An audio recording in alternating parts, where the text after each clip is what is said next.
खुदावंद यीशु मसीह जिसमें होकर खुदा के तमाम मंसूबे अंजाम पाते हैं, उसी के नाम में आपकी सलामती हो।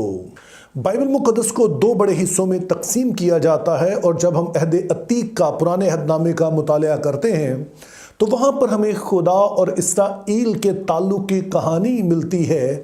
और हम जो मसीही ईमानदार हैं और बाइबल मुकद्दस पर ईमान रखते हैं, बाइबल मुकद्दस को पढ़ते हैं और उसमें जब हम ये स्टोरी पढ़ते हैं तो ये कुदरती बात है कि हमारा लगाव बनी इसराइल के साथ होता है। और इसकी एक वजह यह भी है कि खुदावंद यीशु मसीह जो है वो बनी इसराइल में से आए।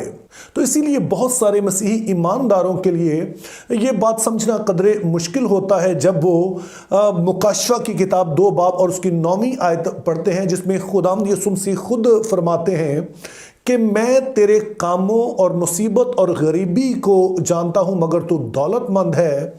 और जो अपने आप को यहूदी कहते हैं और है नहीं बल्कि शैतान की जमात हैं, उनके लान तान को भी जानता हूं। तो वो हैरान होते हैं कि किस तरह से यीशु मसीह इन यहूदियों को शैतान की जमात कह सकते हैं। और इसीलिए बहुत सारे फिर इसकी मुख्तलिफ तरह से तशरीह करने की कोशिश करते हैं, जिसका मतलब ये होता है कि दरअसल यीशु मसीह जो यहाँ पर बात कर रहे हैं वो बनी इसराइल या यहूदियों की नहीं कर रहे हैं। तो आज की वीडियो में हम इन्हीं बातों का जायजा लेंगे और सबसे पहले हम इस बात पर गौर करेंगे कि क्या यहूदियों और बनी इसराइल में कोई फर्क है। तो इस बात को समझने के लिए आपने अहद अतीक की स्टोरी को जहन में रखना है कि जहां पर हमें पता चलता है कि पहले तो 12 कबाइल जो थे ये पूरे के पूरे ही बनी इसराइल कहलाते थे। लेकिन उसके बाद हम देखते हैं कि जब सुलेमान बादशाह ने गुनाह किया तो सजा के तौर पर खुदा ने कहा कि अब सुलेमान और उसकी नस्ल की हुकूमत पूरे इसराइल पर नहीं रहेगी, बल्कि 10 कबीले अलग हो जाएंगे और सिर्फ एक ही कबीला यानी यहूदा का कबीला जो है वो दाऊद और सुलेमान की नस्ल के पास रहेगा। और अगरचे कि खुदा ने यहूदा का कबीला कहा, लेकिन उस साथ में बिन्यामीन जो था वो भी यहूदा के कबीले में ही आता था, क्योंकि ये बहुत छोटा सा कबीला था। तो इसीलिए इसकी अपनी कोई अलग से ऐसी कोई हैसियत नहीं थी, तो ये यहूदा के साथ ही आता था। तो फिर 2 हिस्से हो गए बनी इसराइल के मुल्क के। 10 कबाइल बनी इसराइल कहलाते हैं और जो 1 या 2 कबीले आप कह लें यहूदा और बिन्यामीन, ये यहूदा का मुल्क कहलाने लगा। तो इस तरह से हम देखते हैं कि इब्तदाई तौर पर सिर्फ यहूदा के कबीले के लोग ही यहूदी कहलाते थे, जबकि 10 कबाइल के लोग जो थे वो इसराइली कहलाने लगे। लेकिन फिर जब 10 कबाइल को असूर का मुल्क असीर करके ले जाता है तो उसके बाद ये 10 कबाइल को कहा जाता है ये लॉस्ट ट्राइब्स हैं, कभी कबीलों के तौर पर वापस नहीं आते। और जिस इलाके में ये आबाद थे उसके बाद वहां पर सामरियों का कब्जा हो जाता है, वो एरियाज सामरी और खैर कौमों के पास चला जाता है और पीछे सिर्फ यहूदा का कबीला और जो उसके पास जमीन थी जिसे यहूदियाबाद में कहा जाता था वो रह जाता है। तहम 605 कबल मसीह में हम देखते हैं कि नबूकदनेस्सर बादशाह जो कि बाबुल का बादशाह था वो यहूदा के कबीले को भी असीर करके ले जाता है। लेकिन फिर 70 साल के बाद यहूदा का जो कबीला है वो वापस अपने इलाके में जो यहूदा का मुल्क कहलाता था, जो बाद में यहूदिया कहलाने लगा, वहां पर वो कबीला आ जाता है, वहां पर आबाद हो जाता है।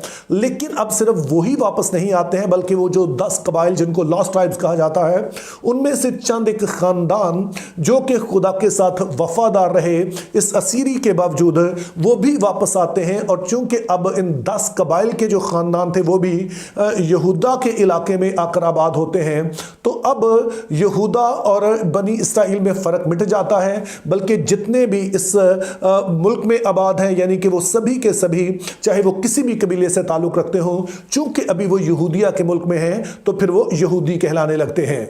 फिर दूसरा सवाल हमारे लिए यह है कि यहूदियों को इस आयत में जो हमने पढ़ी शैतान की जमात क्यों कहा गया है।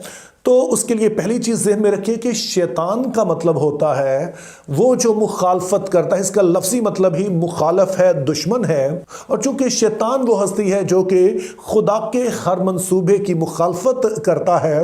पूरी बाइबल मुकद्दस में हम देखते हैं कि जो कुछ खुदा करना चाहता है वो उसके उलट जाता है, वो उसकी मुखालफत करता है। तो इसी सबब से इसे शैतान कहा गया है जो बुनियादी तौर पर खुदा का दुश्मन है और उसी सबब से वो खुदा के लोगों का भी दुश्मन है, वो उनकी भी मुखालफत करता है। तो ये पहली चीज हमने ज़हन में रखनी है कि शैतान का लफ्ज़ी मतलब दुश्मन या मुखालिफ है। फिर इसी तरह से आपने जहन में रखना है कि खुदा के जितने भी मंसूबे हैं उनका जो मरकजी किरदार है वो यीशु मसीह है। मिसाल के तौर पर खुदा ने अब्राहम से वादा किया कि तेरे वसीले जमीन की सब कौमें बरकत पाएंगी, तो हम जानते हैं कि ये दरअसल यीशु मसीह हैं जिनमें होकर ये वादा पूरा होता है। और इसी तरह से जो खुदा ताला ने दाऊद से कहा कि मैं तेरी बादशाही को हमेशा के लिए कायम कर दूंगा, तो ये वादा भी मसीह यीशु में आकर पूरा होता है। तो इस तरह से हम देखते हैं कि खुदा के जितने भी मंसूबे हैं वो मसीह में आकर तकमील पाते हैं। और इसी सबब से अगर कोई खुदावंद यीशु मसीह की मुखालफत करता है तो वो खुदा के मंसूबों की मुखालफत करता है, वो खुद खुदा की मुखालफत करता है। और फिर तीसरी बात आपने ज़हन में रखनी है कि जब कलीसिया का आगाज हुआ तो जो यूहन्ना और पतरस थे वो हैकल में जाते थे, इसी तरह मुकद्दस पतरस जाकर यहूदी इबादत खानों में कलाम सुनाते थे। तो इस तरह से दोनों के ताल्लुकात यानी कलीसिया और जो बनी इसराइल या यहूदी हैं उनके आपस के ताल्लुकात बड़े अच्छे रहे। अगरचे उस वक्त भी मुकद्दस पौलुस की और दीगर लोगों की मुखालफत होती थी, लेकिन फिर भी एक दूसरे को काफी हद तक कबूल किया जाता था। तहम 70 ईस्वी के बाद ये सूरत हाल बिल्कुल ही बदल गई। ये वो वक्त था कि जब यहूदियों ने सल्तनत रोमा के खिलाफ बगावत कर दी और रूमी फौजों ने आकर यरूशलेम को घेरना शुरू कर दिया। तो कलीसिया को यीशु मसीह की वो पेशगोई याद थी जिसका जिक्र हम लूका 21 बाब उसकी 20वीं आयत में पढ़ते हैं कि जहां पर यीशु मसीह ने कहा कि जब यरूशलेम को फौजें घेरना शुरू कर दें तो तुमने इस शहर को छोड़कर भाग जाना है। तो कलीसिया ने ऐसा ही किया कि जब रूमी फौजों ने आकर यरूशलेम को घेरना शुरू किया तो वो वहां से भागकर चले गए। तो जो यहूदी थे या बनी इसराइली थे उन्हें यह बात बड़ी बुरी लगी कि इन्होंने ऐसा क्यों किया है, कि इनको चाहिए था कि हमारे साथ खड़े होकर लड़ते, तो ये हमारे साथ नहीं लड़े हैं। और उसके बाद उन्होंने फिर तमाम दुनिया में जहां भी उनके इबादत खाने थे, जहां भी उनकी कम्युनिटी थी, उन्होंने कहा कि इन सभी के लिए अब से इबादत खानों के दरवाजे बंद हैं, आपने इन्हें अपने यहां आने नहीं देना है। अब कलीसिया के लिए ये बड़ा ही मुश्किल वक्त था। उसकी वजह यह थी कि जो कलीसिया में शुरू में लोग आए वो ज्यादातर यहूदी थे और जो गैर कौम भी मसीहत में आए थे वो भी दरअसल या तो खुदातर से या फिर नौमरीद थे, जिसका मतलब है कि वो लोग जो कि यहूदी तो नहीं हुए थे उस वक्त तक, लेकिन वो यहूदियों को पसंद करते थे, उनके तौर तरीकों को पसंद करते थे, या फिर उनमें से बाज़ हैं जिन्होंने यहूदी मज़हब इख्तियार कर लिया था। तो इस तरह से बहुत बड़ी तादाद उनकी थी। और ये सभी लोग आम तौर पर जिनका जो उठना बैठना था, इनका जो कारोबार था, इनकी जो जॉब थी वो यहूदियों के पास ही थी। लेकिन 70 ईस्वी के बाद जब ये मसला बना तो उसके बाद यहूदियों ने मसीहों को दो तरह के ऑप्शंस दिए। पहले नंबर पर तो उन्होंने कहा कि आप इस बात का ऐलान करें, अगर आपने हमारे पास जॉब करनी है या आपने हमारे पास यहाँ पर कारोबार करना है, तो आप इस बात का इकरार करें कि यीशु झूठा मसीह है। चूंकि वो लकड़ी पर लटकाया गया है इसीलिए वो लानती है। और जो आयत हमने अभी पढ़ी मुकाशरा 2 बाब 9वीं आयत, तो वहां पे यीशु मसीह एग्जैक्टली यही बात कहते हैं कि मैं यहूदियों की लान तान को जानता हूं। तो वो इसी सबब से कह रहे हैं कि यहूदी कहते थे कि मानो कि यीशु एक झूठा मसीह है और उस पर लानत करो तो फिर तुम हमारे पास जॉब कर सकते हो। और यहूदी कहते थे अगर आप ये बात नहीं मानेंगे तो फिर दूसरा ऑप्शन आपके पास यह है कि आप हमारे पास से जॉब छोड़ दें, हम आपके साथ कारोबार भी नहीं करेंगे, बल्कि हम आपकी मुखबरी भी करेंगे कि आपका यहूदी मजहब से कुछ लेना देना नहीं है।